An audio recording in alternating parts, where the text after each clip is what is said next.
মেয়ে মানুষকে যদি চুলের মুঠি ধইরা পিছন দা ঠাস ঠাস ঠাস ঠাস মানুষের পেছন পাশ দিয়ে চুলের মুড়ি ধরে যদি ঠাস ঠাস করে মারা না হয় সে পুরুষ না। বলেন কি?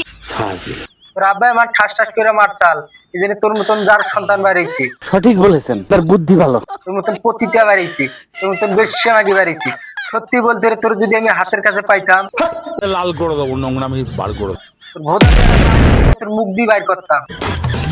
তো কত কিরকিরি, সাইয়ার কিরকিরি আগে মিটাইতাম। খালি বেশ্যামাগি। মারতে না পারো তাহলে তুমি কিসের পুরুষ? পুরুষ না তো, তোর যে ব্যবহার, তোর যে আচার, তোর মাথা নষ্ট। আমরা তো পুরুষ না, পুরুষ হচ্ছিস তুই। তুই এসে এখন আঙ্গর কাছে আয়, এসে গোয়া মারিয়া থেকে যা। হ্যাঁ, কিসের পুরুষ? পুরুষ না, তুই খালি আঙ্গর কাছে একবার আয়া দেখ। সাইয়া যদি ধতরা না বাজাইছি, তারপর আঙ্গর নাম তুই চেঞ্জ করে দিবি। খালি খান কি মাগি।